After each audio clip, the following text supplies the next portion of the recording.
investigating Solyndra, approving that an unprecedented move in a vote divided along party lines, saying that they've been unable to get to the bottom of how the failing solar panel maker got $500 million in loans from taxpayers. The company's gone belly up. Congressman Cliff Stearns, Florida Republican on the House Energy and Commerce Committee. He is chairman of the subcommittee investigating Solyndra. And sir, good morning to you and welcome to America's Newsroom. Thank you, Bill. Yeah, you are clearly not satisfied. What do you want to know? Well, the subpoenas were issued yesterday, Bill. They were served yesterday, both to the Vice President's office as well as the President's office. And there's 4 things that we're looking at. Incidentally, these subpoenas have to be complied with by November 10th. The 4 things we're looking at, first of all, we'd like all communications between the investors in Solyndra and the White House. Secondly, we'd like to know the financial condition, communications when they're talking about the financial condition of Solyndra. And then thirdly, we'd like to know about the subordination, any communication dealing with the restructuring of this loan. And then fourth, we'd like to have anything that's involved with Solyndra in terms of later, shall we say, as they neared bankruptcy, what was the concern of the administration, what was the communication. So those are the 4 basic things we're hoping. Let me take number 3 that you just mentioned there. This is from thehill.com. The Obama administration had already restructured the Solyndra loan guarantee in February as the company faced financial troubles. Under that agreement, private investors who agreed to put $75 million in the company would be repaid before the taxpayer if the company collapsed.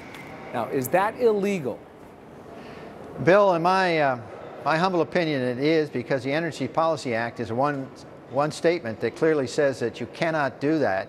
And in fact, my argument that it's illegal has been buttressed by Mr. Berner, who is the Chief Financial Officer for the Treasury, under testimony, under oath, indicated in his 28 years experience working at the Treasury, he has never, ever seen a subordination of taxpayers' loan to outside commercial loans like Department of Energy did with Solyndra. But some were reminding us during the auto bailouts that some of the loans were structured in a way where some people got paid before others.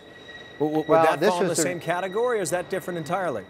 That's the reverse, Bill. In this case, what happened is they took the taxpayers' money and preempted people, the bondholders that were involved with General Motors and Chrysler, and they pushed them out and they lost their money, and they used the taxpayer, in this case, the stimulus money for these auto companies to trump the private sector. So it was the reverse. So it's sort of ironical that the president would go back and take private outside and trump taxpayers when taxpayers were trumping the private sector in the automotive debacle. Let me take it back to Solyndra now. The White House says 85,000 pages of documents have already been given to your committee. And after the subpoena went out yesterday afternoon, they gave 20,000 more on Thursday afternoon. Well, they gave 20,000. The question is, is it the president's BlackBerry that you're after? Well, is that where you believe you'll find your answers? Oh, Bill, to answer your first question, the 20,000 pages came last Friday before the subpoena, and the documents you talk about are all technical. They're really not applicable to Solyndra, so it's really slow walking on the administration to say that they are pertinent, because there's nothing about Solyndra except for maybe a very few pages.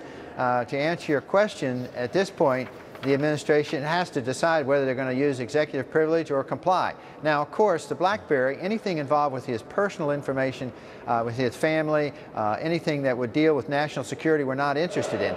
But communication that's dealing with the subordination of taxpayers' money, dealing with the investors involved, any of that we would like to see, and I think that's pertinent to this case. I'm out of time, but